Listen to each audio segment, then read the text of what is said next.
Yeah,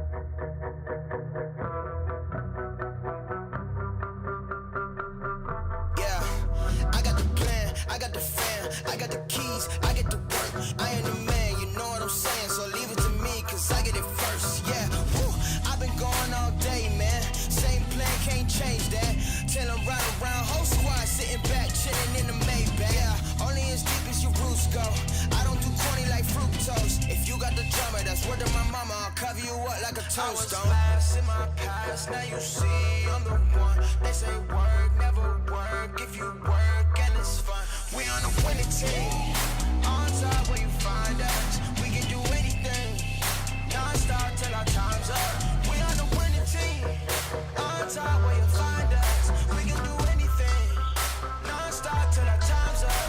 We can do, ayy, we coming up from the dirt, ayy. They tryna get us to fall, ayy. I don't even gotta flex now, boy, it's only one by the fault, ayy. Taking off with the ring, ain't nothing left, man. We the kings, ran with the team, ran with the dream, ran with the one fan in the seats. Ayy, I pay my dues, check the receipt. Looking at you, you already peaked. Way, way, way back then. You can't follow with my tracks, man. I was last in my past, now you see I'm the one. They say work, never work, if you work and it's fun.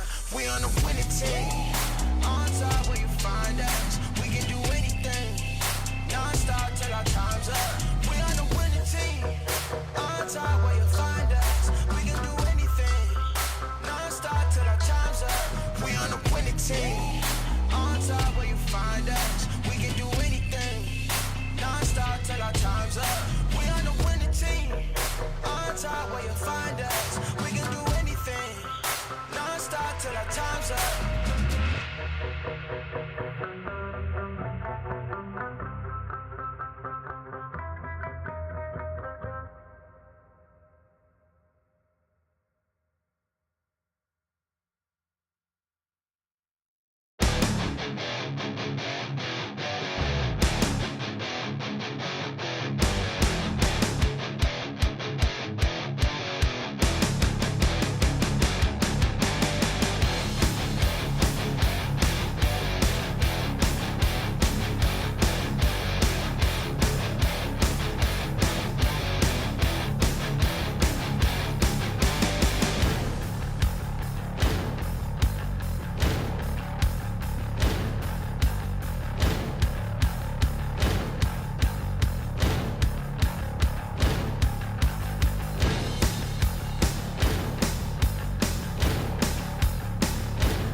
5 races stand between the field and a trip to championship glory, with the next stage set for a taste test with wine country. The paved ground set in sunny California brings in race 15, where tonight the KBueno Racing Network is excited to welcome you to the Season 2 Droppin the Hammah Cup Series and coverage of the Grand Prix of Sears Point from beautiful Sonoma Raceway.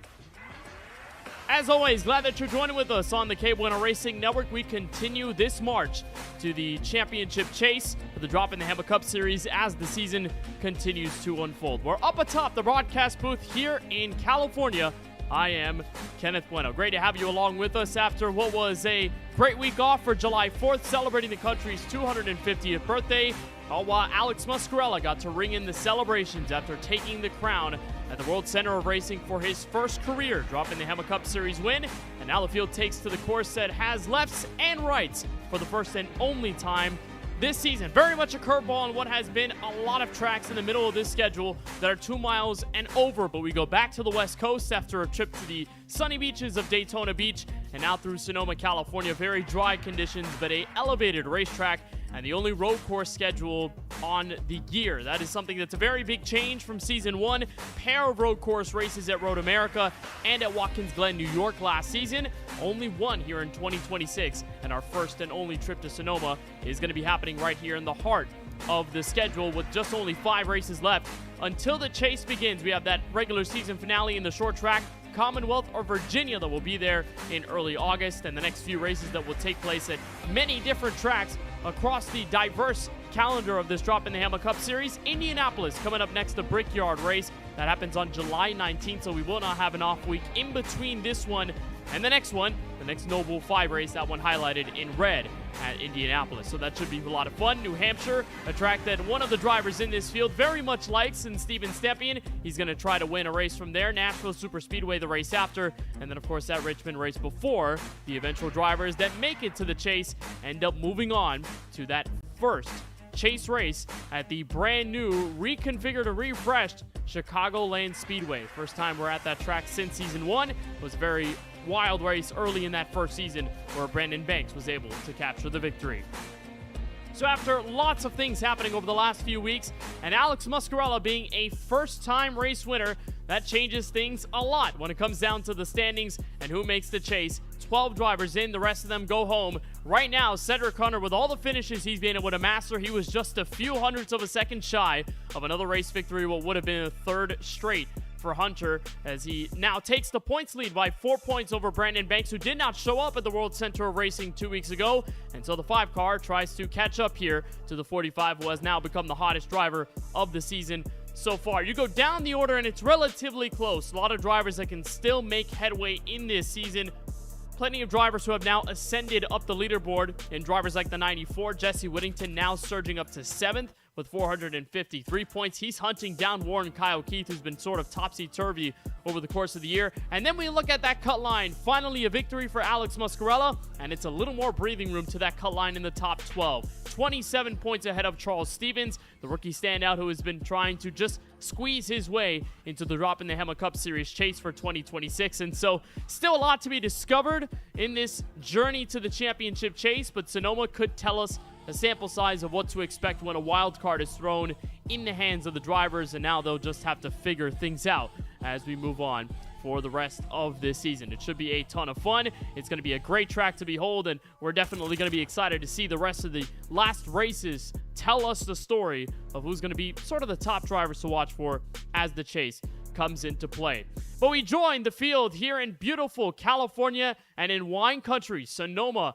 Just beautiful racetrack in this NASCAR Cup Series layout. 1.990 miles equates to a little over 3.2 kilometers, opened back in 1969. And it's got those 12 turns. A lot of those up, down, very different types of corners that you can expect to see here in Sonoma, California. Here's an onboard lap, what you should expect to see behind the wheel. The challenges the drivers will have to face. And then you go hard into the braking zone up the hill. So you go down in a third gear, try to arc the car to this high curb. It's a crest, a blind corner. You cannot see the exit until you're there. With the 750 horsepower, easy point for wheel spin. Down the hill into the uphill section. back through turns 4, and then you go up the hill once again before you end up getting this hard-braking right-hander. May see drivers take the inside. You can just attack the curb as much as you can, try to weave it out wide to the left side without hitting the wall. Go up to 4th gear, now to 2nd gear, and then perhaps 1st gear. We'll see drivers go way into the low ranges, and a lot of wheel spin can happen off the corner there. Right onto the bumps and getting to one of the best parts of the Sonoma Raceway. You go up and down in elevation and through the S's, curving through these red and white curbs here at Sonoma, trying to keep the pace up through 5th gear, but then you bump it back down to 4th on a hard-braking right-hand fast speed corner. You see a lot of drivers may overextend the exit, get right into the sand and gravel traps, and then once you hit that dip, bam, hard on the brakes, go down to 1st gear, take it through turn 11, the final hairpin. We see a lot of drivers make daring moves down there, and right before you go right up the gears and back to the start-finish line. It is a lovely trip around the Sonoma Raceway. It's going to be a challenge, though, for the drivers to see what they can do, and as the drivers take the grid, we'll take you trackside and bring you the starting grid for this 15th race of the 2026 Dropping the Hammah Cup Series season. We're on the pole. Zachary Hall, the defending series champion, lines it up on the front row with a 1:15.119. The Toyota for Cat 5 Esports is going to lead us to the green flag with the newest driver on the block, Zach Wilson, in the 2nd place spot, 1:15.364 for the driver in just his 2nd Dropping the Hammah Cup Series start, making a manufacturer change to the Chevrolet as he joins Cypress Racing Academy for the first time. Inside row number 2 is the driver returning from Daytona, Steven Stepien in the 3rd spot. Cedric Hunter tried to get another race victory a few weeks ago at Daytona. He's going to try to get his first career road course victory from the outside of the 2nd row in the 4th position. Row number 3 features the 24 of Warren Kyle Keith, leader of his group in the in-season challenge right now for SKM, and Charles Van Schaik, the driver right behind him in the respective group. A 1:16.354 is enough to get his car for Goat Racing Diecast inside the top 6. Justin Erb starts this one from the 7th spot with Charles Stevens, the 84 car, 27 points away from the top 12 cut line. Needs a lot of work to do, many points he can gain on the outside in row number 4. Alex Muscarella, the defending race winner from Daytona a few weeks ago, riding that high of momentum. He starts this one from 9th. And Jesse Whittington trying to continue a top 10 streak that's lasted for a few weeks now. The 94 car starts in the final spot in the top 10. Kip Easley for Drinkin' Bros Racing lines his 27 car up in 11th. Brandon Banks is the first driver not to take a time in qualifying. The HendrickCars.com Chevrolet rolls this run from 12th. And Casey Neiden brings in the end of our 13-car field for this 50-lap feature in the Grand Prix of Sears Point.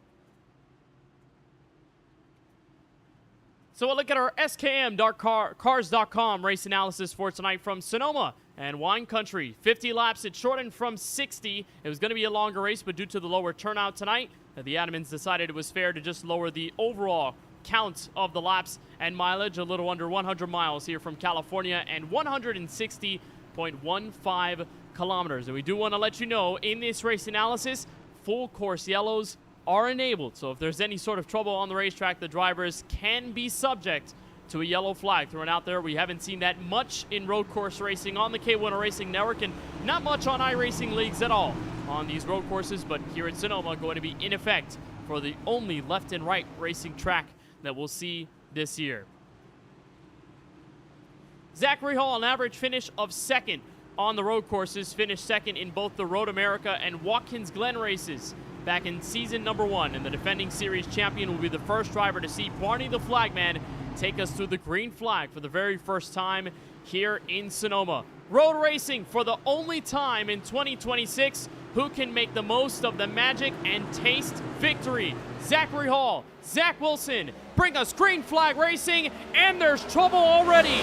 Cedric Hunter, Chuck Stevens, and a few others go around before the green flag comes out, and the hottest driver of the season in trouble before the field heads to turn 1. And the yellow flag out instantaneously as a result.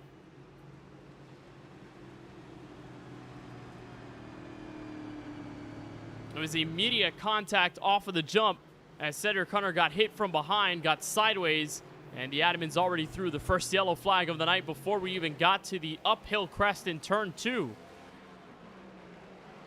And while the teammate of Cedric and Zachary Hall enjoys the race lead and the field frozen for just a moment, his teammate in Hunter has to struggle for the first few hundred feet as the field got to the green flag. So here's a look at all this all unfolded. Remember, Cedric Hunter is the car on the outside of row number 2, so it's a very early start as Zachary Hall gets the green flag. Oh, there was just wheel spin from the back end of the Canadian's car, and already a slow speed for most of the drivers, but Van Schaik and Stevens pick up some sort of damage on the opening stretch of the race. It looks like Hunter didn't encounter any sort of damage on his car, but still, already the drama before lap 1 is even complete. Here's the onboard look from Van Schaik, and just the immediate wheel spin and a fishtailing effect from Hunter's car. There was no way for Van Schaik or Stevens to get around the impact.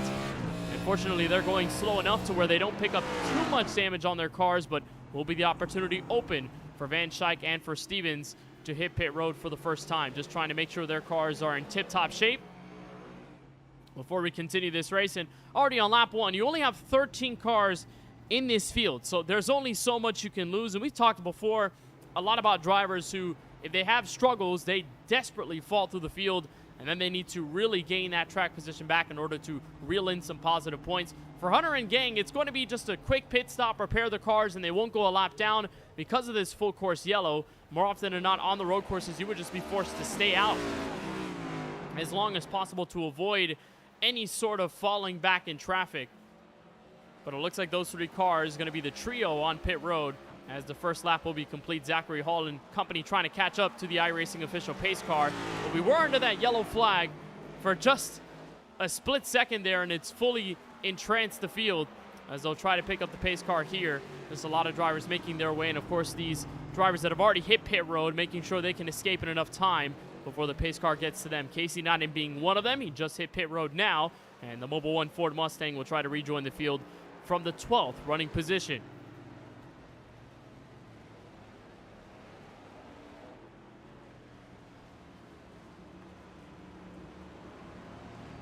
So we knew full course yellows were going to be in effect tonight, and we knew they were going to matter a ton in terms of just shaking up the overall rhythm of this race, and it turns out happened very quickly. So we're going to run the first 3 or so laps under this yellow flag, and the admins will make their discretion on when the lights can come off from the iRacing official pace car. But of course we mentioned the great record at road courses for Zachary Hall, putting that car on the pole position. The driver with only 1 win in his career, coming at the Homestead Miami Speedway in literally the final race for the Championship 4. Obviously a different format this year, and while Zachary Hall is not a full-time driver in his capacity, the part-time has worked out for him so far. Worked out in the All-Star race and has been a few races with the Cat 5 Esports team, and then on his full-time job being the commander in the crew box behind the 45 machine is Cedric Hunter, and achieving him some victories so far this season, plenty of which the 45 has been able to achieve, and so far the current points leader by 4. Although there will be a change in the time for just a little bit. Remember, Brandon Banks was the first driver not to set a time in qualifying. Well, already just a spot right behind Cedric Hunter once we get to the green flag. So although there was a bit of the qualifying difference between the 45 and the 5 machine, the Toyota will only be 1 spot ahead of Brandon Banks, who has a shot to make his way around, although we haven't seen too much road course talent from them, at least in terms of seeing them on these types of tracks. Although we do know overall they've been some of the most competitive drivers of the year, and they are definitely solid at these road courses as well when they have to be. It's not a type of track that, for Brandon Banks, he's not the biggest fan of, and although he'll tell you he's not the biggest fan of tracks like Talladega and Daytona, still finds a way to do well at those venues, and he's been one of the more consistent drivers this season. So he'll be back in the field. We'll try and restack the field and do it all over again for our first green flag restart on the first 4 laps of this race. Should anticipate that we'll have at least 1 more lap before the pace car decides it's time for the field to go, and we'll do it 1 more time here in the Grand Prix of Sears Point.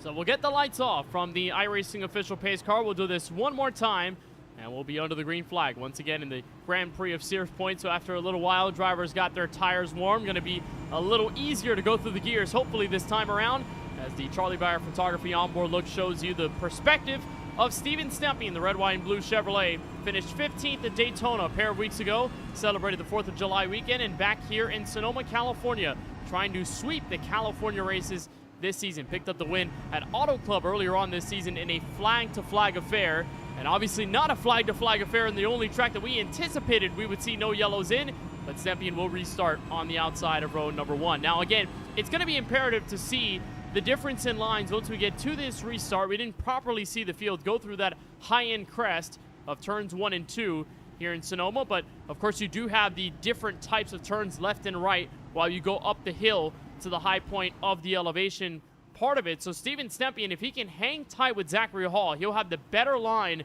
going into that higher second corner up the hill, and he'll be able to potentially clear himself once they go back down to the valley and then go up to the crest of turns 3, 4, and 5.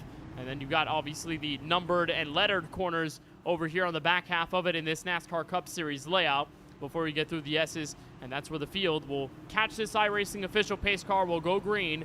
Hopefully will stay green for the first time tonight in this Grand Prix of Sears Point.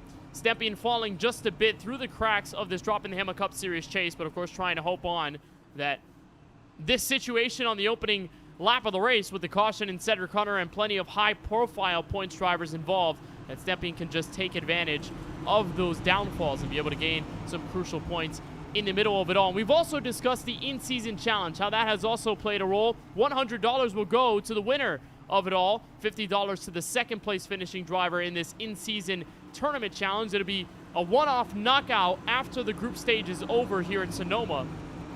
And then from there on out to the chase, we'll have the in-season challenge take into effect, and Steven Stempien picking only 30 points from Group C, which is almost could be called the group of death, with Cedric Hunter in there, Kip Easley, Charles Stevens, and Casey Neiden.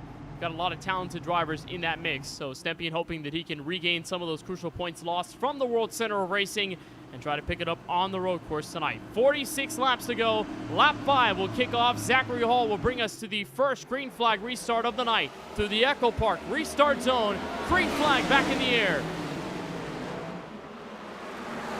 And diving up through turn 1 and up the hill for the first proper time without incident. Zachary Hall makes his way on by. Stempien to second. Warren Kyle Keith able to steal away third in his Ford Mustang.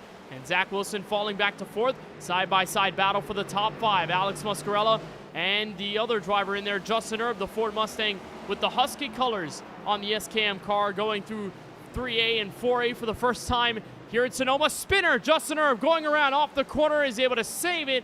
Knocked it back into the tire barriers. Will stay green for now on a single car incident off of the curb and off that kink, but through the S's for the green for the first time tonight.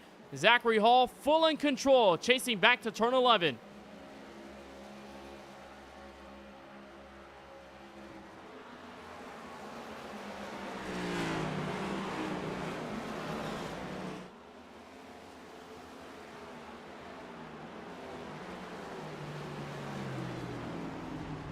This is a hard braking entry to turn 11 under racing conditions for the first time. It's Hall in the lead. Stempien back in second. Kyle Keith running third, as Wilson Muscarella have settled their things out for fourth and fifth.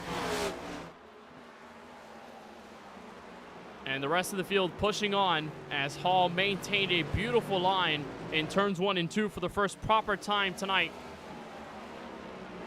And we finally have green flag racing in the Grand Prix of Sears Point. Already looking at Cedric Hunter trying to make some moves in the middle of this pack. The driver of the 45 and the Canadian who has won multiple races this season is going to try to work his way up through the pack, and very hard already to plant the throttle. This is not changed power from the likes of the intermediate tracks that we've seen so far this season, where we've bumped 10% of the normal power on intermediate tracks to have at least 737 horsepower. Well, here in this road course package, you barely have any downforce at the bottom end, and 750 horsepower behind the wheel of the race car. So it is much more of a handful, and the Adamans decided they did not want to bump the power up to over 800 plus on these road courses, especially here tonight, knowing Sonoma is such a high-profile racetrack that's very difficult, but also one that's usually very hot when they run this track in the summertime. So Hunter already making an effort. Charles Van Schuyck playing defense in turn 11. And Hunter will try and peek his nose in, but he's already gained a few, and already 2 on Brandon Banks, who's the second driver in point standings heading into tonight's affair, as he continues to remain that last driver in the 10th place position. There's Justin Erb, of course, picking back up off of the mistake he had there off of turn 4A.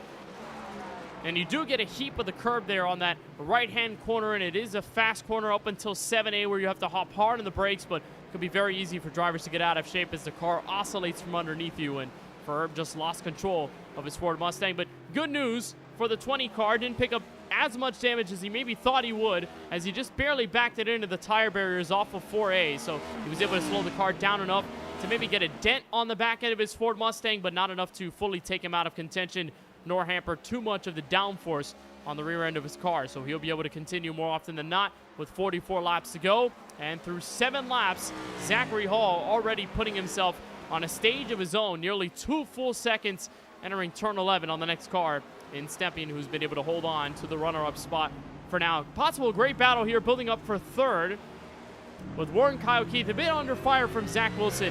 And Wilson, one of those drivers where if you don't know his name, if you watch the Sunoco Cup Series, you'll probably get very familiar with Wilson, the North Carolina native, rejoining this group with the Droppin the Hammah Cup Series and becoming technically a rookie driver entering 2026, but definitely not a rookie in terms of how experienced he is racing with this group of guys. Took him a while to join the series, but great to see Wilson in here, changing manufacturers from Ford to Chevrolet. As Cypress Racing Academy, a team fielded with Jesse Whittington, Charles Stevens, and a few others, they have welcomed in Wilson to the team with open arms. So the 60 car is going to try to make that team proud. He is the highest running Cypress Racing Academy Chevrolet in the field right now. Whittington, the next highest runner, back in 6th position, and a driver that has been so great over the back half of this schedule. Someone who has really maintained his level of consistency and someone that has caught fire over the later portions of 2026. And we mentioned his progression from his first start this year, and he's incrementally gained on his points positions and points gained to where he had back-to-back second place finishes in the heart of the regular season. And while that did drop off a little bit, he's still been able, for the most part, grab some top 5s and top 10s, and still in the middle of it all, trying to chase down the winner from 2 weeks ago. And Alex Muscarella just so happy and thrilled after crossing the line by a few hundredths of a second over Cedric Hunter to get his first career Droppin the Hammah Cup Series win. Felt like it was a long time coming for the 48, and Whittington hoping he could be one of those next drivers to visit Droppin the Hammah Cup Series victory lane. So trying to chase down the 48 car through turn 2. A bit of a bobble there from Muscarella. Could help Whittington get back in the cards, but it's been so fun to watch the drivers already take in the sights and sounds of this beautiful Sonoma Raceway. Recently refreshed on the iRacing service as part of the NASCAR 25 refresh, a full overhaul and upscale of all the NASCAR Cup Series tracks in anticipation of the game of NASCAR 25, but just got recent news that NASCAR 26 is going to be coming out later this year, hopefully, and had Kyle Larson on the front cover of that brand new game that iRacing Studios is developing for the NASCAR console market. And very exciting stuff from 25, so implementing some brand new features, hopefully for 2026, and fans very excited about that. But Sonoma was one of those tracks that desperately needed a refresh. We haven't visited here too much on the KBueno Racing Network. We have one of our best races probably of all time here at Sonoma, which is back in the LWRC NASCAR Cup Series, where we had a fantastic battle between Brady Weileman and current eNASCAR Coca-Cola iRacing Championship Series driver Dylan Basin, where they ended up just crashing each other in turn 11 and just having a battle of a lifetime in the Gen 6 Cup cars. But it rather has been a long time since the NASCAR field has visited Sonoma in the KBueno Racing Network side. Oh, mistake from Zach Wilson, got around Warren Kyle Keith and had to give it all back at the exit of turn 3 and turn 3A. Or rather, that was turn 2. Going up the hill, car got sideways, and as they come through 4A for the first time tonight on this lap, for Wilson now just giving up the position once again to Warren Kyle Keith, and now having to work back up on all of the track position lost. Bit of an overshoot there from 7A from Warren Kyle Keith, who through the S's trying to plant the throttle. Car did not agree with him at all. Fishtailing down the S's section will allow Wilson to get right back within a car length as they come back to turn 9 and into turn 10. Such a hard and sweeping right-hand corner to make right. You got to be high speed, but also make sure you arc the car to the curbing. Here comes Wilson, challenged through the curb and through turn 11. Keith goes defensive. Wilson tries to take it high through the 11th corner and the hairpin. Wilson tries to force it underneath. Can't execute the crossover, and Keith will continue the third spot. But maybe not for long, as the battle for fifth is starting to become overwhelming for Alex Muscarella. Whittington slowly catching up the hill to turn one.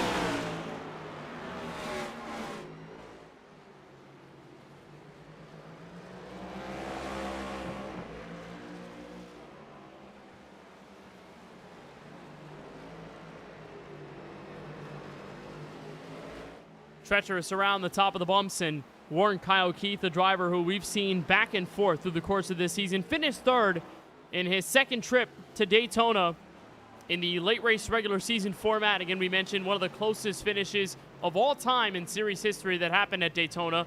A 1/1000th of a second, losing to Lawson Peel, and still telling us after every single week, still wanting to get him one, trying to find victory lane, and one of the more successful drivers, back-to-back top three finishes in his series so far. Second place, a fast drive at Phoenix, and then rallying from 14th to 3rd at Daytona in what was a race where Keith wanted to be aggressive, and a race that unpredictably went through the strategy route. We didn't expect to see a flag-to-flag affair in the World Center of Racing a few weeks ago. Oh, trouble for Alex Muscarella, the winner from Daytona. A hard hit to the inside wall. The car is junked, and our first DNF of the night might be from the 48 car.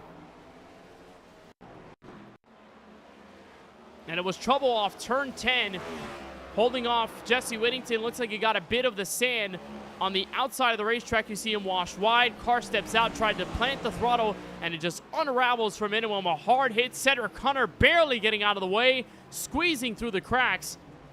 And Muscarella's night has gone from bad to worse. Here's the onboard look.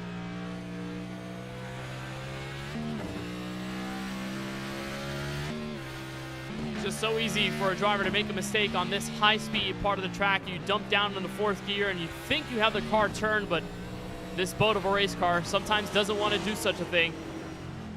And a hard hit from either end of the course. No safer barriers on either end, but regardless, still enough of hits on both sides of the race car to warn him out of tonight's affair from Sonoma. Going to take a long time for that car to get any sort of repairs done. Here's a look on board from Cedric Hunter. This was a close call for the current points leader.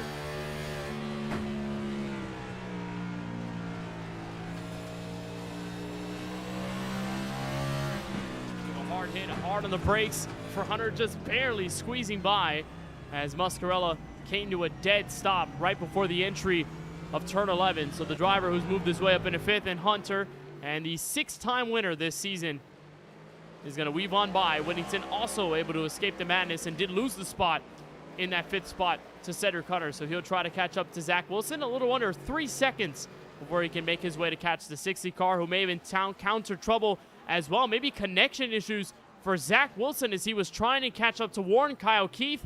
And all of a sudden, another driver out of this one early. We can confirm Zach Wilson falling through the session. So car number 60 out of Sonoma with 38 laps to go.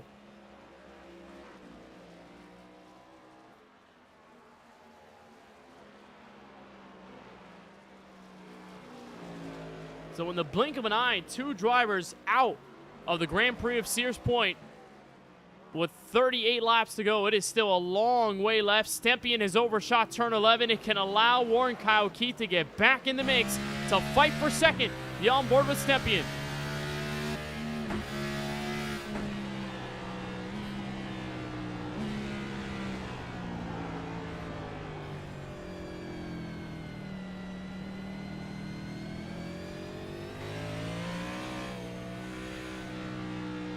And much like Keith, the driver who anticipated Daytona with a chance to have 3 straight top 3 runs after finishing third at Michigan and then a runner-up spot at Pocono, but then just falling short after capturing the pole in Daytona, finished back in 15th.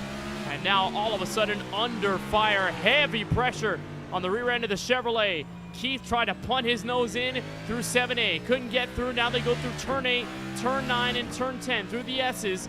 And on the back half of the Sonoma Raceway, we saw Stempien make a few mistakes there as the tires have fallen off. And Keith has been able to really make effort as Zachary Hall has pulled away to the tune of nearly 10 full seconds on the rest of this field. Pure domination for the driver of the 33. But as Stepien rolls down into the brakes, turn 11, he'll have the spot. And he won't overshoot it this time. Keith will try once again as they come around to the start-finish line and head through turn 1. And one thing that was very different from this edition, as we're watching it right now, here at Sonoma versus the pair of road course races we had at Elkhart Lake, Wisconsin, and in Watkins Glen, New York in 2025, are the tire updates. We've since had a tire update for this next-gen car, and the aero model has also changed, but the tires are the biggest concern. Why? Because the tires now start to wear properly at the road courses. Before in 2025, a lot of drivers would make their midway pit stop without taking Goodyear Eagles because they can afford not to, and usually the fastest laps of a run would happen even on the oldest set of tires once we have already refilled and the car has already lost its gas. Here comes Keith, firing on the inside of 7A. Stepien gives it wide. He's able to give the spot away. Warren Kyle Keith up to second. But already the effects through 15 laps is that you can feel the front end start fading away little by little, but the tires start falling away over the course of a run, which prior was not a concern. Drivers can run it all the way to the checkered flag without having to bolt on any brand new Goodyear Eagles. But of course, as we'll see, most likely through the midway portion of this Grand Prix at Sears Point, drivers are going to chase down pit road, and they will eventually have to hit the lane for some tire stops and for fuel as well. And the fresh tires will make a drastic difference between lap 15 here, even lap 16 as we cross the line, and then, of course, lap 1 on the brand new tires when they eventually come down pit road. So that's already been a big effect through the field, and road courses aren't necessarily the favorites for a lot of the drivers in this series, hence why the admins decided to only put one on the schedule, but probably one of the favorites for the few admins here in wine country and a brand new beautiful Sonoma Raceway and iRacing. But still relatively a group that has not warmed up too much to the idea of running on road courses. And again, those two races last season were very important. We had the regular season affair at Road America. That, of course, was for a playoff spot, but was already taken away as Lawson Peel in his 9-win season would take the checkered flag in a dominant fashion there. And then at Watkins Glen was also able to back himself up and win again. And that was to make an advancement into the next round of what was the playoff system. But here in the middle of this regular season, this one is just a wild card for points. And of course, that will matter in the course of the in-season challenge. The drivers who do move on to the knockout round, as the drivers chase the $100 that will be given out to a certain driver once Richmond is all said and done. So this one just playing a little bit of a factor in drivers kind of ditching the idea of a road course and thinking this is their per se drop week, as you will, in the point standings, if they are not already in the in-season tournament, or they don't really care about the benefits that will bring them. And plenty of drivers at the Echo Park Speedway for the NASCAR Cup Series race tonight. Of course, under a weather delay, not too friendly weather over in Hampton, Georgia, so plenty of drivers watching the broadcast from Echo Park Speedway as they wait out the rain and they wait out the weather conditions to improve for the NASCAR Cup Series drivers to continue to go racing this year. There is Zachary Hall, currently the race leader as we approach 33 laps to go. And, of course, the standout driver of the night, 11.8 seconds already on the second-place car of Warren Kyle Keith, easily the fastest by a long shot. And the only other driver to put in laps in the 116s. That's where Hall is putting his best laps in as he overshoots turn 11, but not too much to fret for the driver of the 33. Still has plenty of time before the second-place driver can catch up to him. But a 116.2 last time for Zachary Hall. The only other driver to put in laps in the 116s is his teammate, Cedric Hunter, who is now making his entryway for third place on Steven Stepien. So already a +7 gain for the 6-time winner this year of Cedric Hunter, someone who really cannot be denied in 2026 and looking to extend his points gap over Brandon Banks. And that was the first time this entire season that Brandon Banks has been dethroned into points. That was a big question after Daytona was said and done. But since Brandon Banks is currently running 8th, trying to track down the next driver in line of Justin Erb, who runs in 7th, and there could possibly be an attempt for him to regain traction in this race through strategy. But so far, Cedric Hunter on the money to try and make it a Cap 5 Esports 1-2 if he can make the gap up 3.2 seconds back to Warren Kyle Keith as they come across the turn 7A in the O'Reilly Auto Parts logo and through the S's once more as they wind through wine country. As it's been a so far green race, apart from that lap 1 scuffle that did involve the 6-time winner in Cedric Hunter in the first lap. And we went under that yellow flag, but so far no more troubles. We've been green since.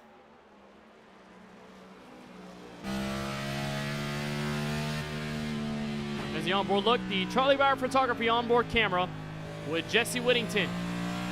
The Cypress Racing Academy Chevrolet already making up some ground and already a way better lap, nearly by a full second over Steven Stepien, a 1:17.755 for the driver of the 94 and a 1:18.405. You can tell the tires are really starting to scream underneath the Methuen, Massachusetts native, and the Whittington car is going to start to slowly creep up.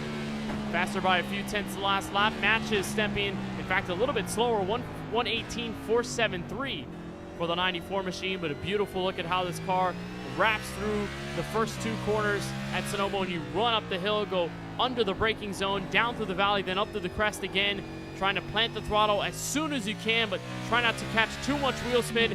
Then over to turn 4A and then turn 7A. Something very confusing for a lot of NASCAR fans where the corners just automatically change numbers from 4 to 7. But that is the proper turn 7 there for Sonoma.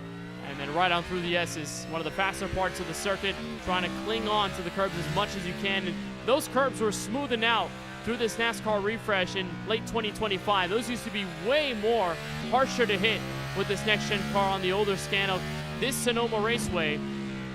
But of course, very beautiful skies and beautiful artwork done by the iRacing team as this 94 car continues to track down the 88 and making it 3.6 seconds now into turn 11 between those two Chevrolets.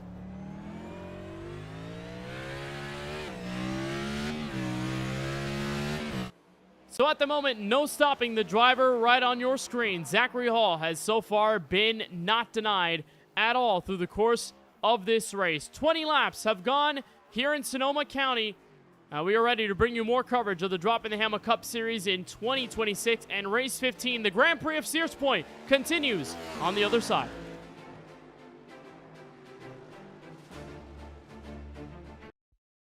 Racing isn't easy, but experiencing it is. iRacing puts you in the driver's seat with the industry's leading sim racing game. Drive on laser scan replicas of the greatest racing circuits from around the world. Go head to head against other drivers chosen by skill-based matchmaking to ensure competitive racing at every level. Compete across all your favorite series in officially licensed cars engineered to deliver the most accurate driving experience possible.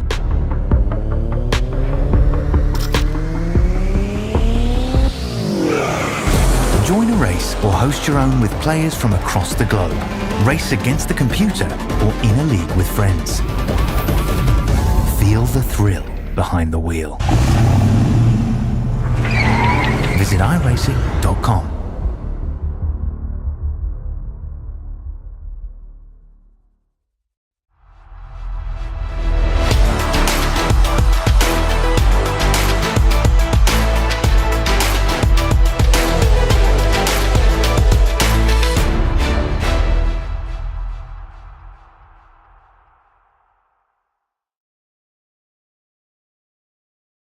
These Pop-Tarts are tasty. Maybe Pop-Tarts do belong on the tailgate table.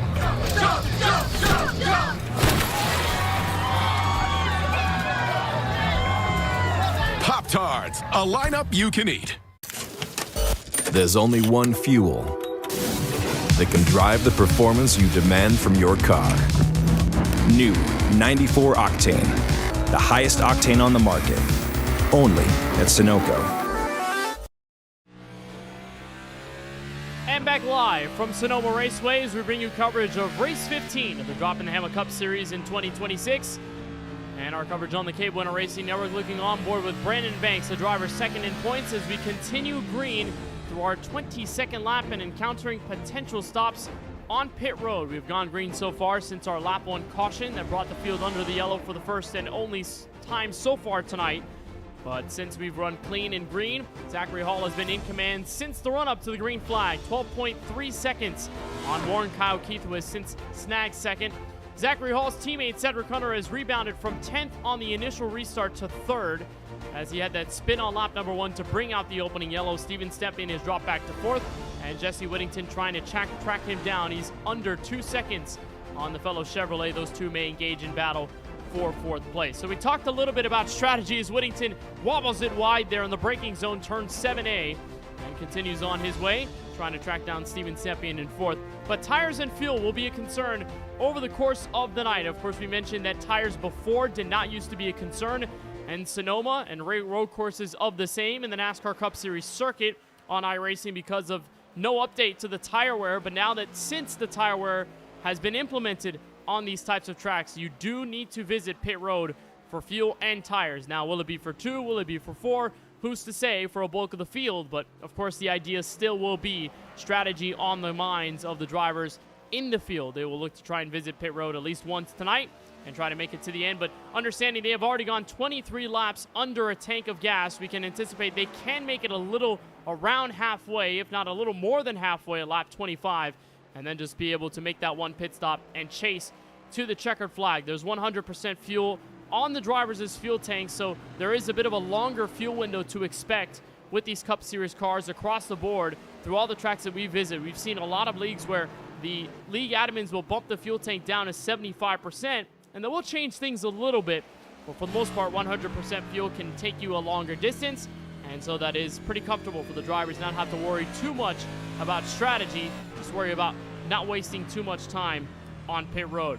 Here's a look on board from Charles Van Schaik, the driver of the 23, the rookie for Go Racing Diecast, and this young team, a driver who is trying to make an impression out of the many rookies that have entered this 2026 season. Van Schaik currently running 4th in standings and trying to make up a spot on fellow rookie Garrett Walden. It was 10 points between those two. Van Schaik at 472 points and Walden at 482. But Walden is not here at Sonoma Raceway this evening, so Van Schaik has the opportunity running 6th, if he can hold on to the spot, to be able to make up a ton of ground and potentially steal 3rd on the standings and now become the highest running rookie in the standings of the season so far. So in the chase appearances awaiting this 23 cars, we have our first trip down pit road from any driver in the field, and it's the 6-time race winner. Cedric Hunter is in for service with 24 laps complete and 27 laps to go on the Grand Prix of Sears Point, in for 4 fresh tires and fuel, and away the Canadian goes, trying to catch up to the rest of the field.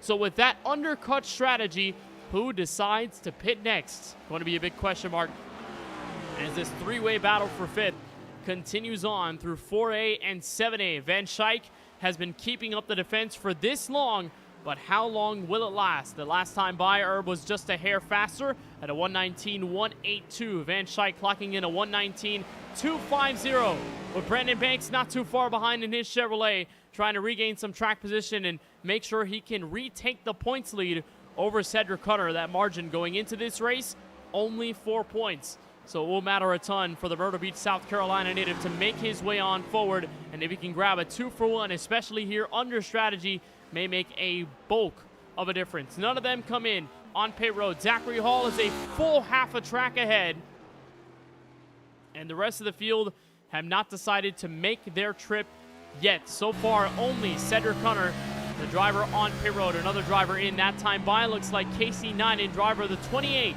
who has visited pit road once again, driver who's now a lap down in the top 10, and we can update you 3 DNFs with 26 laps to go. Kip Beasley was the first after starting this race pretty deep in the field. Alex Muscarella having a whale of a hit on the exit of turn 10, inside and outside wall. Toe link was damaged, trying to just survive and get the car repaired for a while, but he has since disconnected from the session. And Zach Wilson, who was running in the top 5 and chasing down Warren Kyle Keith in a great battle we were expecting out of those two. Wilson had dropped out, falling down due to a throughput issue with internet connection. So the 60 car is the 3rd and so far last DNF that we have seen through this road course race here in Sonoma. Again, not the usual car count that we see in the Droppin the Hammah Cup Series. We anticipate usually 20 to 25 drivers, but that's why the admins had re-looked at the overall distance of this race, took a second look and said, maybe we can just shorten this one due to the lower car count that we are expecting tonight. And indeed, 13 drivers that started, only 10 that still remain on the racetrack as it goes. You're right on board with Justin Erb, a driver who has led a few laps through the 2026 season, has had some standout affairs in this year, but so far has not fully been able to complete his first career race victory, a best finish so far this year of 6th place happening at Charlotte Motor Speedway in late April. And you see him wiggling there through 1 and 2, trying to get that car wrangled on the brakes as he chases down Van Schaik. It looks like we did have one of those drivers visit pit road. It looks like Brandon Banks has achieved that mark. He's visited pit lane. Charles Stevens will go around in the 84 machine, and Brandon Banks, the current points leader, entering the Daytona race, and then now the 2nd place points driver entering the Sonoma race, is going to be on pit road and still awaiting the rest of this field to make what should be their only pit stop, as we now have approached the halfway and some here in this Grand Prix of Sears Point.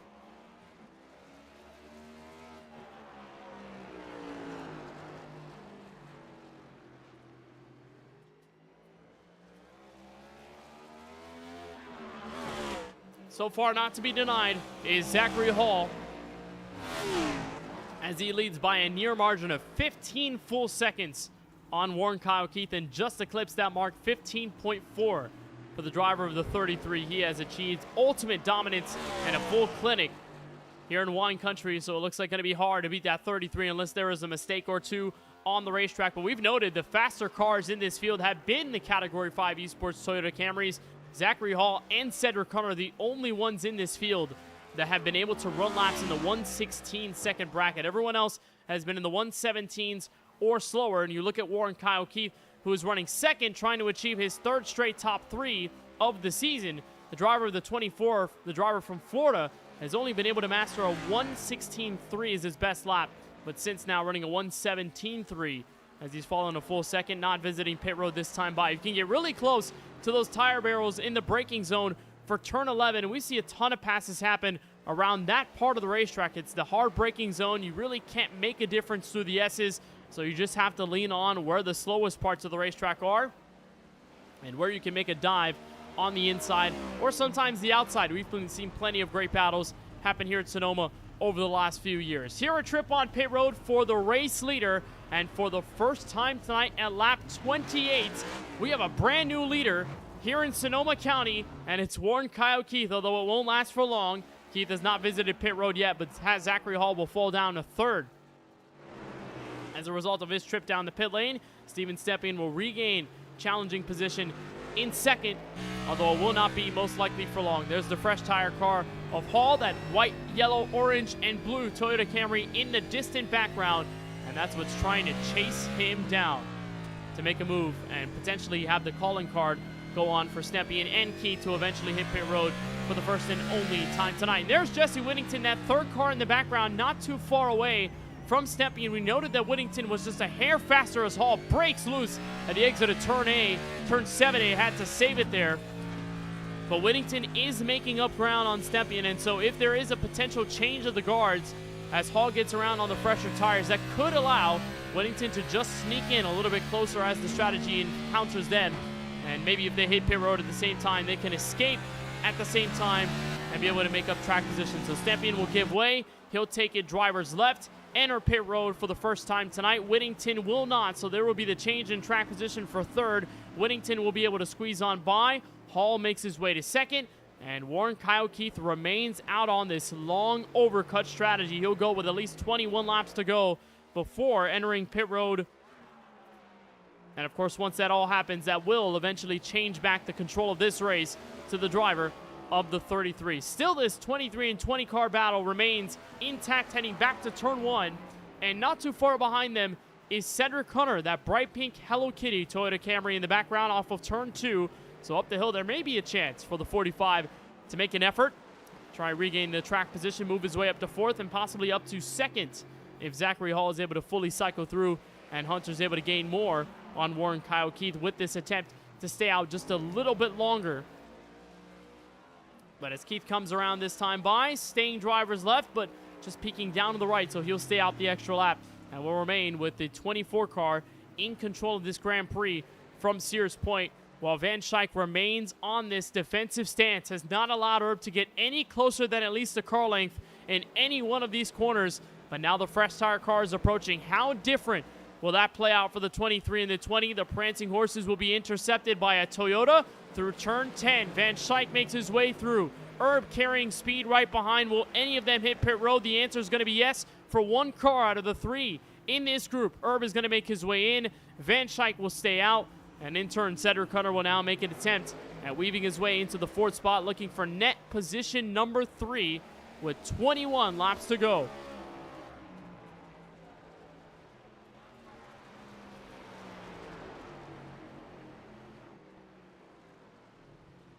Inside goes Hunter, peak under in turn 2, and just couldn't make the space available. Hunter will try again as they reach for turn 4A and 7A, probably another place where Hunter can make an easy pass on the racetrack. Looks like there was trouble. Jesse Whittington found smoke at the top end, 3 wide through 4A. Van Schaik peeks on through. Whittington the crossover. That is for track position as well. 4th place on the racetrack for 7A. Dive to the inside. Whittington's got the spot. And a little bit of a hiccup for car number 94 as they were coming up the crest in turn 3. So here's a look. Oh, sideways on the braking marker through the valley. Went for the spill. And just had all that time to recover. Although he did lose the track position for a split second, was able to regain the spot. But it won't be for long for Van Schaik to try and regain it off of turn 10. Bit of a bob off the corner. Whittington runs wide. Whittington tries for pit road. And that will give up internally the battle for net race position in 4th place. So Van Schaik will stay out the extra lap. It looks like Warren Kyle Keith has remained out there for the extra stay. So with 31 laps in the books, Keith has been able to extend this run for this long. And all credit to the St. Augustine, Florida native who is just trying to extend this stretch for as long as physically possible and make a difference on Zachary Hall. And that's one thing we've seen out of Keith in the desperate attempt to get to drop in the Hammah Cup Series victory lane. He will try whatever it takes, even if it's way on the alternate route, and even if it's not the path beaten on. Warren Kyle Keith will do it if it means it gives him maybe a possible advantage. We've seen that a ton where he comes down pit road plenty early than a lot of other drivers. Some races where he'll overextend his run by many laps just to hope that the overcut in its nature will allow him to regain at least some time on Zachary Hall. Again, the gap was at least 15 seconds before the pit stops began for either driver. So if Warren Kyle Keith can extend his gap for as long as physically possible now, there may be an attempt to get at Zachary Hall and get at least within a few car lengths of that 33, try to move him out of the way and take the lead. Properly on track position for the first time here tonight. So Keith will try and lap Jesse Whittington, the driver who just came down pit lane and is running 8th. But remember, that track position will eventually be given up as Keith does have to make at least one stop before this race is over. And that means only 2 drivers have stayed out this long. The 24 of Warren Kyle Keith and the 23 of Charles Van Schaik. Those have been the only 2 cars on the racetrack to go this long. Although Van Schaik is only on lap 29. Remember, he came down pit road at least on lap 2 to 3 because of the opening race damage on lap 1. But Keith takes a peek at pit road and then just fades out.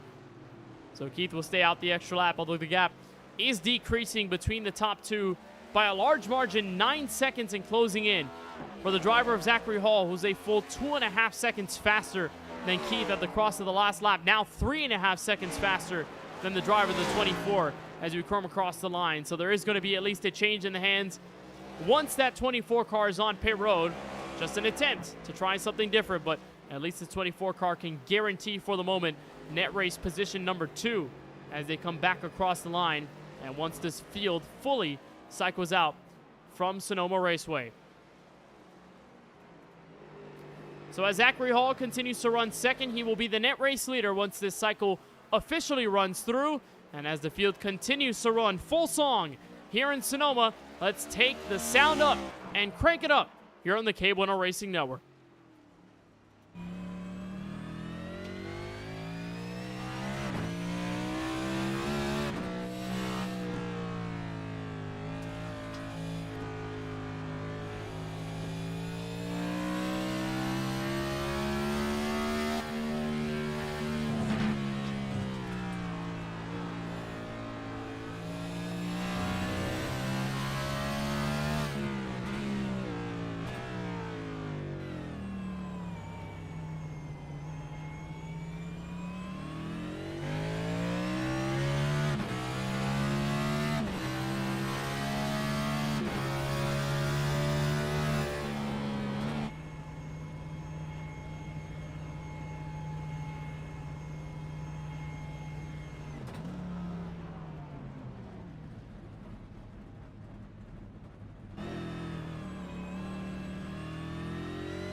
beautiful sounds of these high horsepower stock cars ripping around Sonoma Raceway.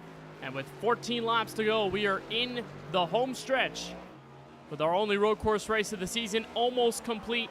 It's Zachary Hall by a commanding margin, nearly 22 seconds on what is now the second place car. His teammate, Cedric Hunter, on the undercut strategy, was able to get around Warren Kyle Keith and by a plethora of a margin at 8.1 seconds. And the St. Augustine, Florida native of Keith will try and regain some of that track position. He is on better tires by the mark of 10 laps, so that could be in the favor of the 24 to make ground up. There is plenty of time to go here at this 1.99 mile circuit. But for Hunter, going to try and cap off a Category 5 Esports 1-2 finish on what has so far been an outright clinic for the Toyota of Zachary Hall, coming back into the field after a few weeks out and a few races where he wasn't a part of the field. Of course, ran the All-Star race, advanced through the Open race, and is just trying to make a name for himself, as he has most certainly run well tonight and has not been stopped in the slightest.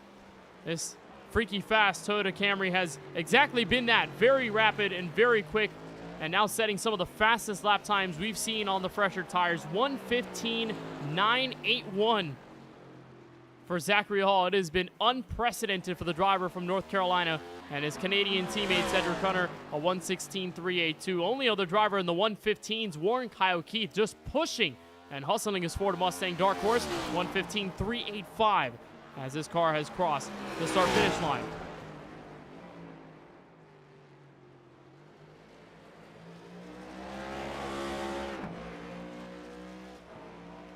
Now, of course, we have only seen Zachary Hall in limited appearances through 2026. But would you believe this is his first points-paying efforted race this year? We saw him in the All-Star race, and that was surely a welcome sight to see the defending champion back in, although we knew confirmed he was not going to run full-time with his schedule, not aligning with the Sunday schedules of the Droppin the Hammah Cup Series, and wasn't around to fully retain a second title in his grasp, but knows that it could be in good hands if his teammate Cedric Hunter is able to weave in the momentum he's carried this season through the 6 wins and plenty more to keep the championship lead and move on through the chase and continue with the championship run up until the final race of the season at Charlotte, which will be the longest race of the year. But for Hall, this will be the only race where he's getting awarded some semblance of points, but I'm sure the last thing he cares about is any kind of points tally. He just cares about running a road course and running for the win. And so Zachary Hall has done exactly that. He is up now 22.5 seconds on his teammate Cedric Hunter as the two Toyotas run 2. Warren Kyle Keith runs in 3rd. Charles Van Schaik has remained in 4th after the bit of a scuffle there with Justin Erb and a few other drivers through the strategy mix. Steven Stepien has now locked up the top 5 and trying to chase down the 23 car. That gap at about 9 seconds between the two. And then Brandon Banks runs in 6th. Justin Erb back in 7th place, his Ford Mustang Dark Horse getting chased down by Jesse Whittington, who was at one point in this race through the top 5, but has fallen back through the strategy that he took as he came down pit road at the marker of 7 laps ago. And with 11 laps left, next time by, it is now that moment to just make that tad of a difference and get at least some more points on the board. And for Justin Erb, one of those drivers that is a part of the in-season tournament challenge, a driver who's trying to make it through the knockout bracket and is currently near the back end of group number A that's led by Warren Kyle Keith, and most likely will be led either by Keith or by Van Schaik so far. It was a 5-point difference, 4 points rather, between Warren and Charles in group number A, and only 24 points accumulated after Daytona for Justin Erb. So if he can try and gain some more, he'll definitely gain on drivers like David Duran and Daniel Holdcroft. But right now, in a toe-to-toe battle with Brandon Banks, that's 3.5 seconds separating the Ford and Chevrolet. So if that could be the difference for Erb to make it a little higher there in group number A and make it to the knockout round, it will be good news for him. But as of right now, he does have to turn up the defensive strategy as Jesse Whittington is tracking him down. He is just a bit faster by 1/10 of a second. And through turn 11, Whittington will strike for the first time on the 20. Locked up the brakes. Erb runs wide. Whittington tries to point the nose underneath. Can't quite plant the throttle yet. But up through turn 1, battle for 7th place underway.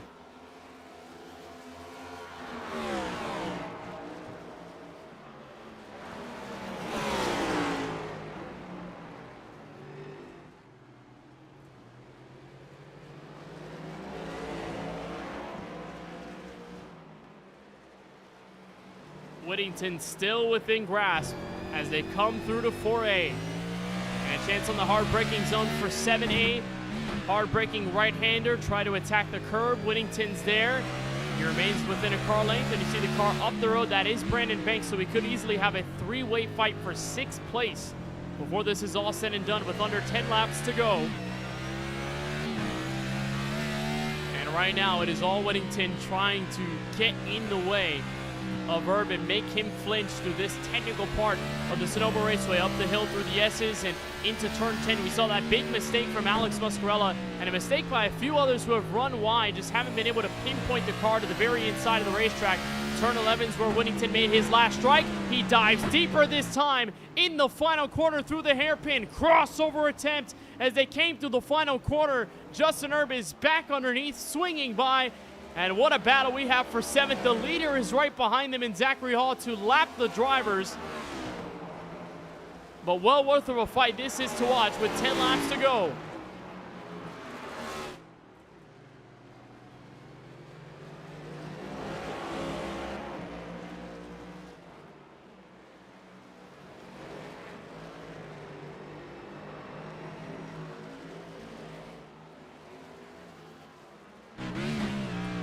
There's the onboard look with Whittington as he chases Herb down.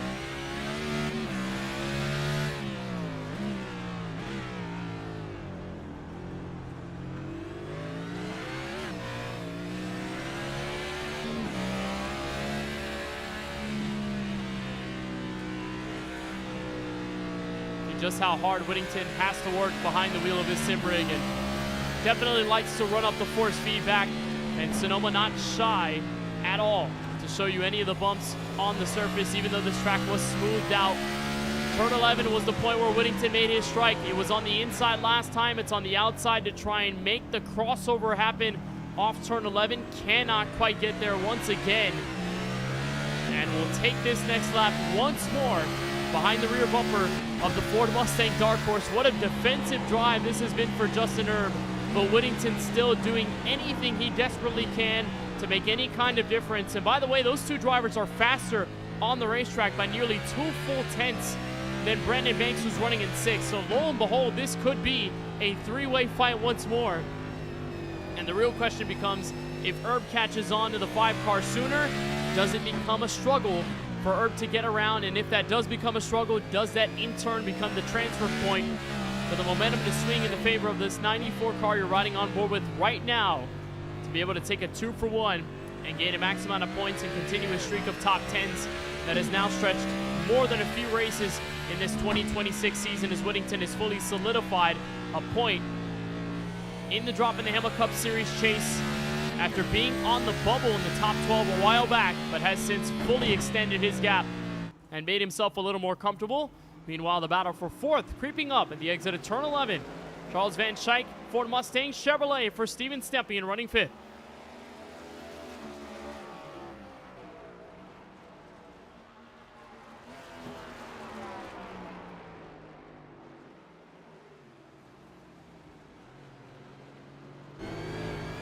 Saw an earlier battle with Van Schaik and Herb, but while Herb tries to hold off Whittington and his Chevrolet, it's Van Schaik trying to hold off another Chevrolet.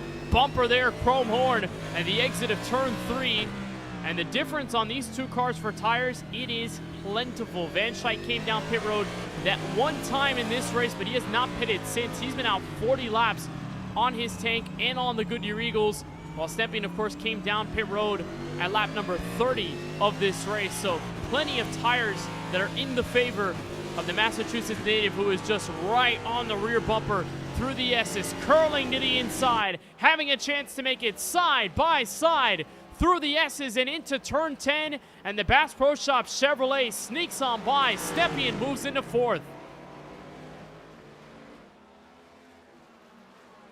Just forced the issue into the S's and was not taking no for an answer. What a pass by Stepien to make it side by side through the S's, makes the attempted pass. And while Justin Herb remains under fire from Jesse Whittington, the race leader is behind both of them. Zachary Hall trying to make it only 6 cars on the running for the lead lap as he crosses the line with 6 laps to go.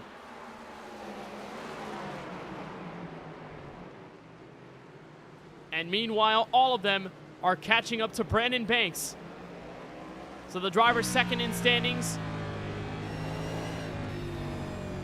has a rear full of cars right behind him, trying to take away any sort of the track position that they can, while Banks is only looking to stay alive for the rest of this race. Banks coming into this race with back-to-back top 10, snapped at Daytona as he finished 23rd after rolling off the grid from 4th. It was not the best route for car number 5 in the World Center of Racing trip, where he won the first race of the year at earlier this campaign. And just been a little more of a rocky 2026 as of late.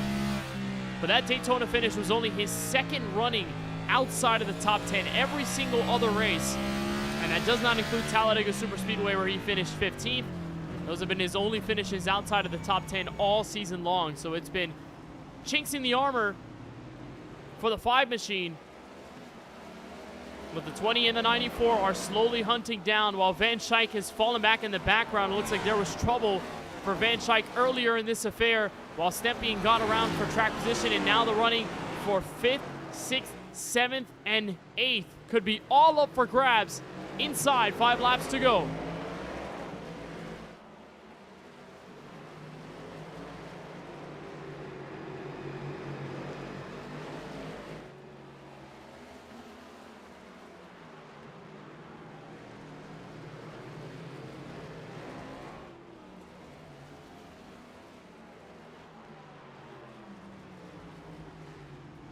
Van Schaik looks outside, Banks looks inside through turn 7A. And he's got the track position. Banks moves his way up to 5th, while Whittington has finally gone around Justin Erb. It took the race leader to get around them in order for that car to make any sort of difference. Now on the inside of Van Schaik, and he'll turn him around through the S's. Van Schaik spun through the leader, was right behind, and there is trouble for the 23 car. He was not expecting that, and a nose to be in there through the S's, but it was. Just like Stepien made the move, Whittington tried it on the other side of the racetrack.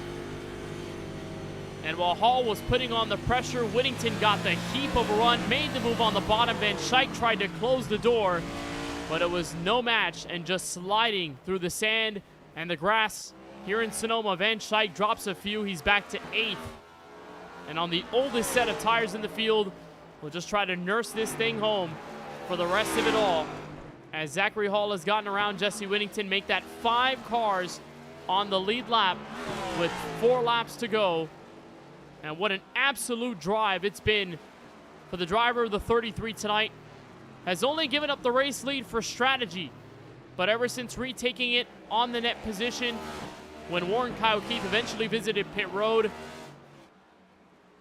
it has been picture perfect tonight in the sunny skies of virtual California, while Zachary Hall, as a part-time basis member in his first point-paying effort at a race of the season, is going to look for career win number 2.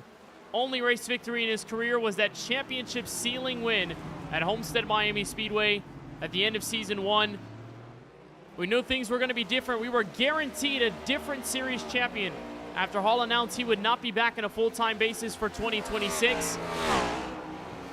But he has rolled in like a storm tonight, and he is not taking no for an answer from anyone in this field, and he has undeniably been the best driver. 24.3 seconds on the next running car, which just so happens to be his teammate in Cedric Hunter. And the last time we had a 1-2 finish with Category 5 esports cars 1 and 2, it was in that season finale race where Zachary Hall was the winner and Cedric Hunter was the second place finishing car. So how poetic that the 2 drivers, 2 teammates, and good friends sharing the racetrack once again. It most likely will be another 1-2 punch from these Toyota Camrys. And made the joke to me earlier this season with Cedric in one of his race victories this year that he's one of the only drivers representing Toyota in this series, with the bulk of the driver base being fans of Chevrolet and Ford. Not many of them have clinged to the Toyota branding. Only other driver to be at Toyota is Francisco Wakayao, our fellow KBRN member who's joined for some part-time races this year. in the Droppin' the Hammah Cup Series. They may join us on the track for Indianapolis next Sunday. But other than that, on a full-time basis, you look to Cedric Hunter to be the only Toyota Camry in the field, and he has made the brand proud in this series. 6 race victories, looking for another finish in the top 3, and back-to-back runner-up finishes this season, as his teammate Zachary Hall, who has lapped a majority of the field, has come across the line for 2 laps to go, is up the hill through 4A and off of turn 3, and looks for the white flag next time by.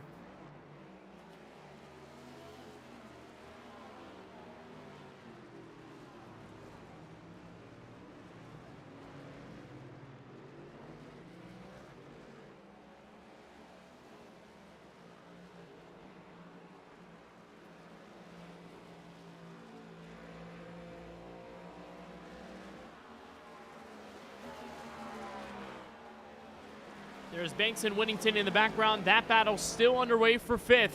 As a little bit of a squeeze off of turn 10 and a wiggle for Zachary Hall, but plenty of space and time to work with. All of that time in the world. Off turn 11, Zachary Hall will see the white flag here from Sonoma Raceway. Meanwhile, Jesse Whittington in the background tries to mount the pressure for a top 5 spot at the checkered flag on Brandon Banks. 2 very clean Chevrolets, 2 cars that did also have to move by some traffic earlier tonight on older tires. But it might be one of the best battles we see all night long. Will there be some trouble? Will there be fireworks up the hill off of turn 3 and through 4 and 4A? Whittington from the outside trying to make the 5-car flinch. Can't quite do it off the corner. And as they come through the second sector, Zachary Hall is already off of turn 7A and flying through the S's for the final time. He has been ultra dominant in his first points-paying appearance in 2026. He was here for the All-Star race. He has returned for the only road course excursion of the year. And he'll walk away with a race victory for just the 2nd time in his Droppin' the Hammah Cup Series career. 26 seconds between him and the next car, and it's a smooth Sunday cruise through turn 11. Zachary Hall, for the 2nd time in his career, is a race winner and takes the only road course race of the season from Sonoma. Meanwhile, Jesse Whittington gets by Brandon Banks, will take the 5th place spot at the checkered flag.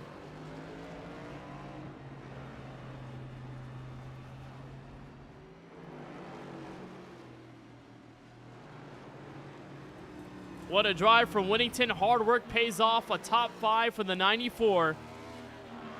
While Zachary Hall and Cedric Hunter complete the first Category 5 Esports 1-2 finish since that fated championship finale in Season 1, where Zachary Hall finished in 1st place. Cedric Hunter was right behind, and Zachary Hall was a series champion, but the series champ from 2025 is back in victory lane, and it's here at Sonoma.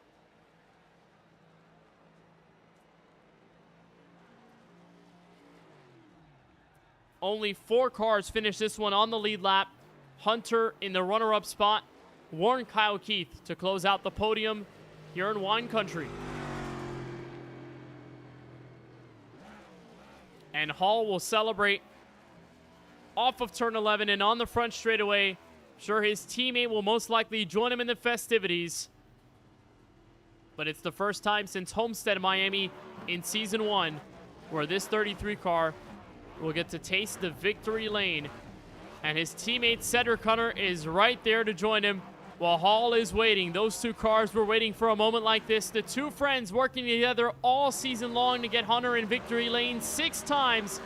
And while he's not a winner this time, it feels like a win regardless. Zachary Hall, the winner of the Grand Prix at Sears Point.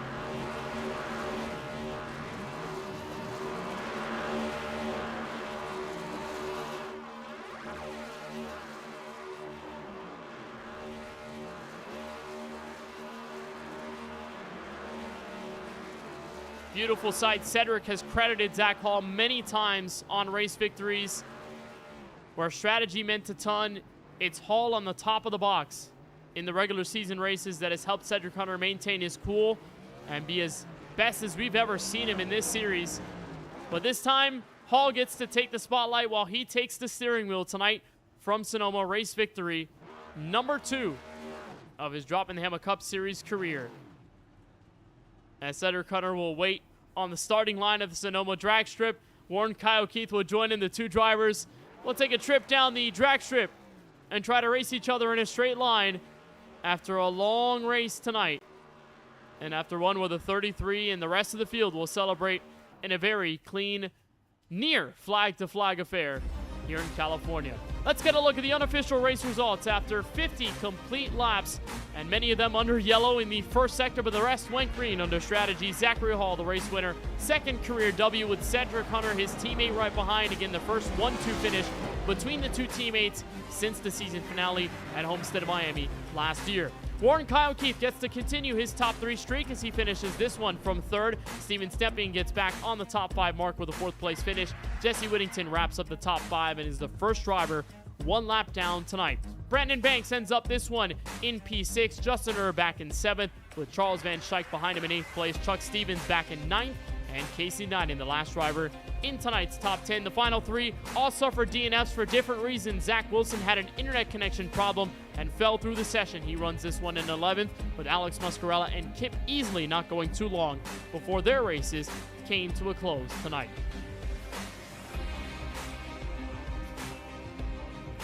So it is the second race victory in the Droppin' the Hammah Cup Series career for Zachary Hall. And as we welcome you to the KBRN post-race show, it is all Zachary Hall and all him only in Droppin' the Hammah Cup Series victory lane for the second time in his career. Zach, it's been quite a while. Your first points-paying race is a dominant victory here at Sonoma. How would you describe the way things felt behind the wheel and how it feels to get back in victory lane for the first time since that Homestead Championship win?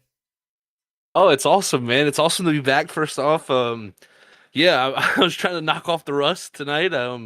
Took a long hiatus, kind of just been hanging out, watching stuff, kind of helping out with the guys when I can, and decided, hey, you got some cool tracks coming up on the schedule. I've got the itch, so I decided to come back and kind of, do a little part-time run here to the end and see if I could be any help, at least to Cedric too, maybe with just being out on the track and just, finding little things. So good start to it.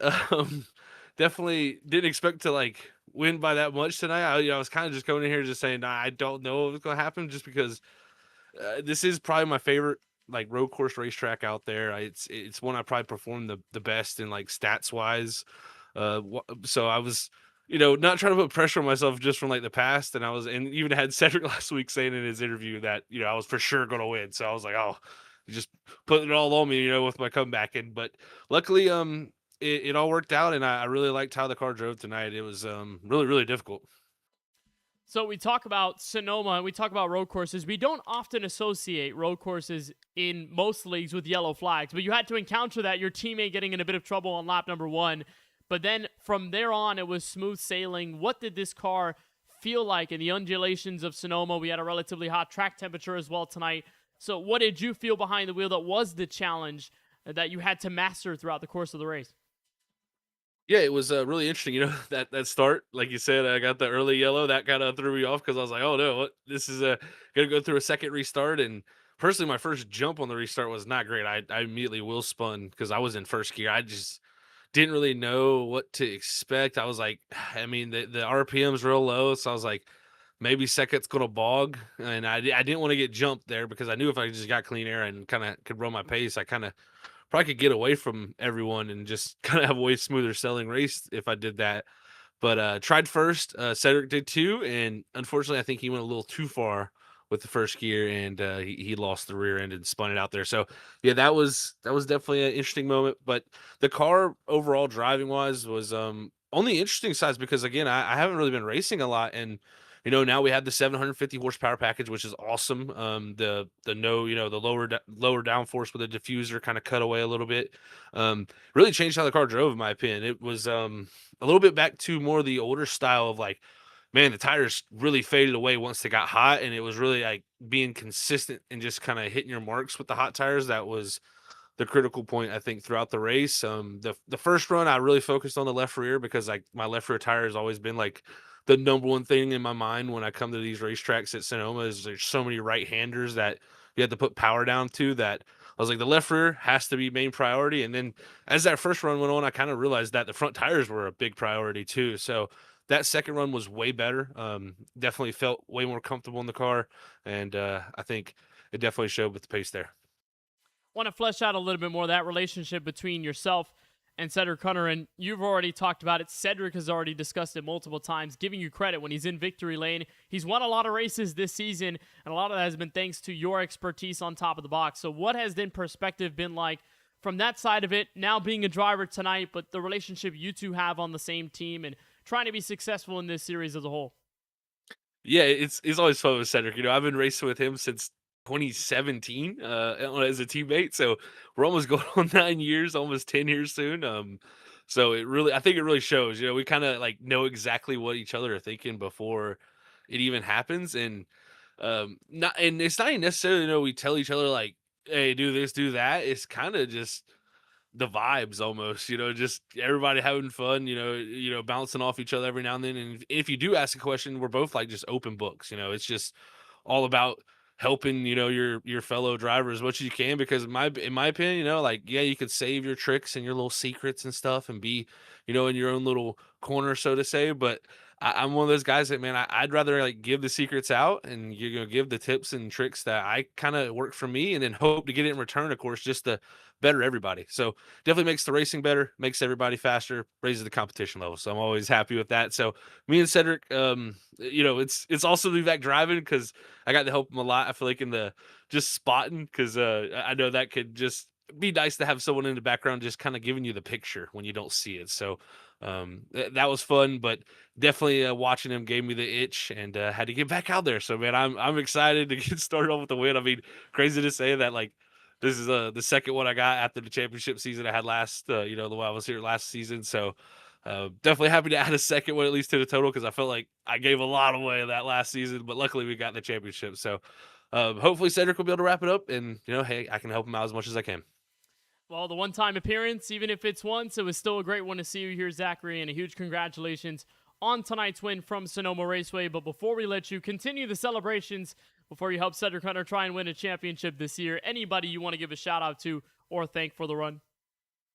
First off, shout out to you, Kenneth. You do an amazing job with the booth, man. I love going back and watching all the stuff you do. Of course, with iRacing here, with DTH, everything you do, man. You're a real good role model to the kids out there in iRacing. So shout out to you, man.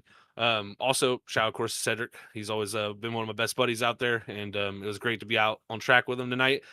Plan on continuing the race too. So hopefully we'll be able to have some battles throughout the season. Maybe I can keep up on the ovals. I don't know how that's going to work out, but we'll see, Cedric, there, how we work it out, buddy. But also shout out to all the league admins, all the sponsors who helped do it here at DTH. It's been a pleasure to come back, and can't wait to get back out on the track at Indianapolis, another track that I really enjoy. Well, it was great to see you on the track tonight, Zachary. Congratulations on the race victory here in the Grand Prix at Sears Point, and looking forward to seeing you soon with Cedric, or on the box, or just on the racetrack alongside Cedric. But it was great to see you. Congratulations on the win. Thanks, Kenneth. Zachary Hall, career win number 2, while the driver who was right behind him, his teammate Cedric Hunter, joins us now. And Cedric, before we get into the details of what the rest of this race looked like, it was a comeback drive from lap 1. You had wheel spin as you guys were going to the green flag. What did you feel there, and how did that change the overall perspective of this race since you had qualified 4th and then you ended up falling back to 10th? Yeah, I can't believe I did that on lap 1, man. I apologize in the moment to all the guys that were caught up, and I'll do it again, man. I'm so sorry to them. Coming to the green, I would say, like, going through turn 11, we were like, Zach and I were like, oh, first gear, second gear, what's going to work? And I was like, I think I'm going to do second. And then he was like, I think first will be maybe a little bit better. So I was like, okay, cool. I downshifted to first just before the green, and then just, just did the thing. So wasn't fun. I would say, like, the drive back was a lot of fun. At one point I kind of felt like SVG a little bit there for like 10 laps. So it was cool, like just running guys down and pulling moves off to pass. Like it definitely made the race more enjoyable. No, I don't. Obviously, I wouldn't have had anything for Zach, so I think I finished where I thought I was going to. Luckily, the second, or I guess throughout the race, like the guys that were going to give me a hard time, going by, had moments or mistakes and stuff like that that made it a little bit easier for me. So, got lucky. Don't understand how I only had about 5 seconds of damage when I did spin. I felt like I got hit by everything that moved. But yeah, just honestly a very lucky kind of race. We'll take it whenever they come. And let's talk about what this car felt like to drive. Zachary said it was challenging, obviously, the hot track temperature, higher horsepower output, and this being the only road course race of the season. What challenges did you find, not only in making up the track position that you did, but just heaving this car around the track for so long?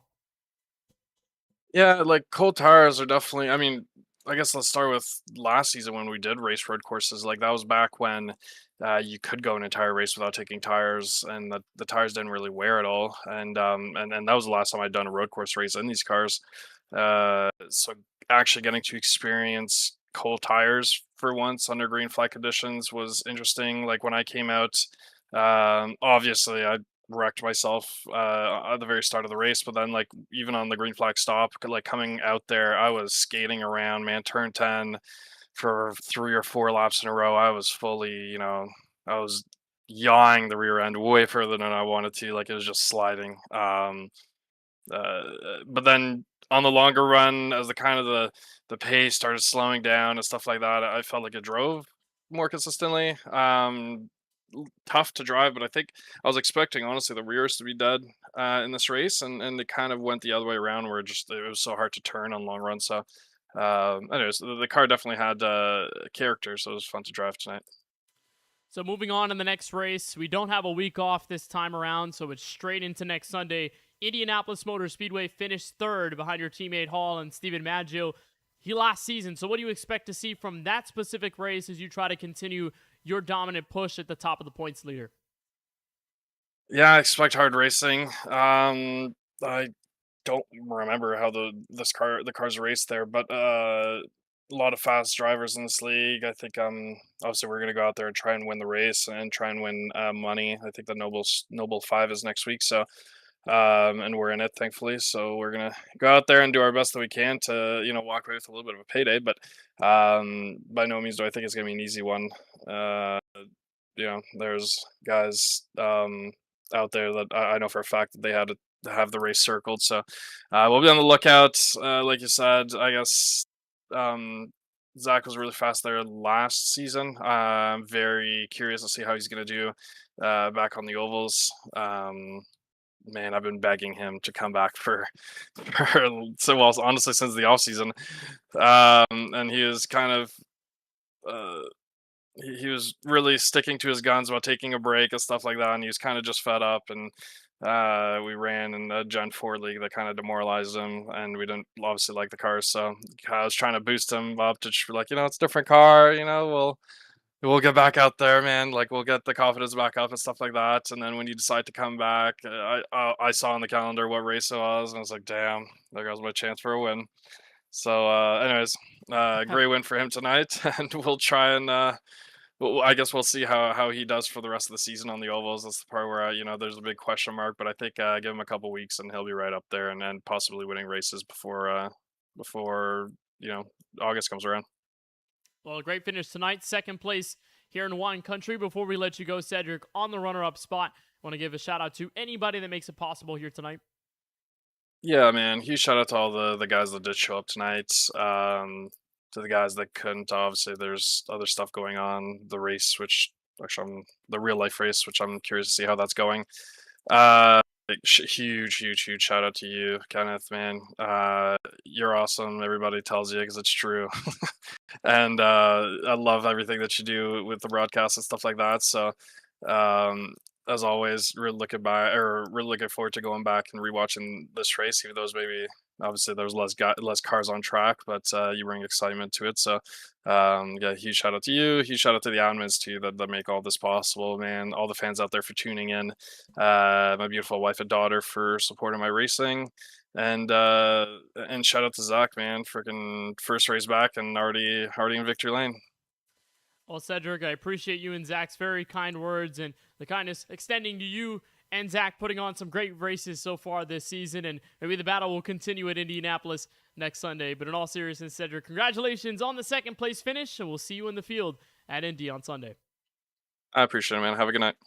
Cedric Hunter, the 45 car for Category 5 Esports, finishes this one in second place, and we're now joined by the final driver on the podium here in Sonoma. It is Warren Kyle Keith, who went on for an overcut of a strategy. Warren, I knew you were trying to do as much as you can to make a difference out there on strategy, but first and foremost, what did this car feel like in Sonoma, our only road course of the year? Might as well have Party City on the side of the car because dang thing felt like balloons on all four tires. It was so bad. Yeah, the first run wasn't bad. That's why we went long. It's just the way the tires just kept feeling good.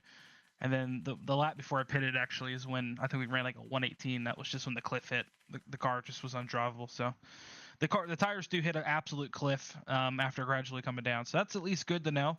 Not like we're gonna have to really worry about it anymore in the road course side of things, but that is good to know in the future that there is a cliff that when it does hit it, it's just you might as well just call your NHL buddies and just go ice skating because it's that's what it's like.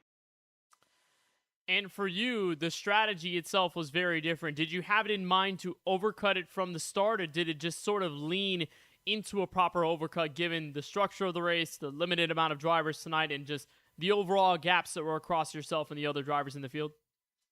Yeah, basically. I mean, we were guaranteed a top three by about lap 26 or so, just looking at the deltas. So unless God forbid something happened weird that we had wrecked or something, but it's just whatever it was going to do. I kind of overcut it, just expecting, because I know there were some points in that race where I saw on the track map just a bunch of globs of cars. Even though there's only 10 of us, people kept finding each other. And I was thinking, man, we're going to get a yellow at some point. That'd be great. Stay out, have the fresher tires because the other ones aren't going to pit. And if they do, they'll be behind me. So just see what happens. And then it wasn't going to happen. And kind of just decided to just go from there. We were catching Cedric up on that second run. I was running 115s, which threw me out the lunch because I was like, I couldn't believe I'm running that speed right now. And then the tires just ballooned. I don't know what changed, what the car did, but once they ballooned up, it was just, I had 2 self-spins after that. It was just so awful to drive. So we kind of just cruised it home to finish third. So you get your third straight podium finish in this series. Momentum clearly high as you continue to gain points and have at least the momentum going into the chase later on this season. We visited Indianapolis last season where you finished 7th. What's it going to take to be victorious for the first time in your DTH career at Indianapolis next Sunday? Just do what we did last season. I think if I remember correctly, last season in that race, we led a good bit of that race too, or was in the top 2 for the most of that race. And I think later in that race, I have terrible memory, but I think we got in a wreck trying to dive in on somebody in turn 3, and the car just didn't turn. So just go in there, do what we do best, and with the way we performed at Pocono, I wouldn't be surprised if we're up front or contending for a win there. That would be great. I know Cedric will be. Hopefully Francisco doesn't race because I really don't want to have to wreck somebody for a win. But we'll just go in there and we'll do what we need to do best. And these top 3 finishes is great. I mean, I'd love a win, but any points are good points, especially when we're heading towards the end of the regular season with the seeding for the chase. If we can get a high seed for the chase and just kind of ease our way into the chase rather than trying to play catch up, that'd be fantastic. Well, we'll see what happens in Indianapolis, and maybe I'll just relay those words to Francisco, or not. Maybe I'll let him find the broadcast at the end. But in all seriousness, Warren, a great finish tonight here in wine country for the only road course excursion of the year. Anybody that you want to shout out or thank for tonight's third place finish? Yeah, I'd like to thank everybody who showed up tonight. This group of guys that came out tonight were definitely the core group. I know a couple were at the racetrack watching the race, so I get that, but there's a lot of drivers who just didn't show up because of the road course, and that's pretty sad. So thank you everyone who showed up. That's from the admin team as well. And then thank everybody at skmcars.com. Bass Pro Shops in St. Augustine. They'll be back on the car next week at Indianapolis. And yeah, thank you, Kenneth, for broadcasting every week and doing what you do best, and for trying to find stuff to talk about on a on a road course broadcast, and the leader's 30 seconds ahead. So, bravo. Well, we appreciate the kind words as always, Warren. And I mean, there were still things to talk about. We had some good battles out there on the racetrack from strategy, but it was great to see you out there. 3rd place tonight in Sonoma. Congratulations, and we'll see you at the field for the next Noble 5 race at Indy. Thank you. Warren Kyle Keith closes out his 3rd consecutive podium finish. Plenty of momentum for the driver of the 24 as we move into the rest of the schedule. And off of the road course, we are done with lefts and rights for the rest of the season. Only lefts from here on out, making it now 4 races until the regular season comes to a close. Indianapolis comes up next. Stephen Maggio won that race last season. Zachary Hall, Cedric Hunter were not too far behind in 2nd and 3rd.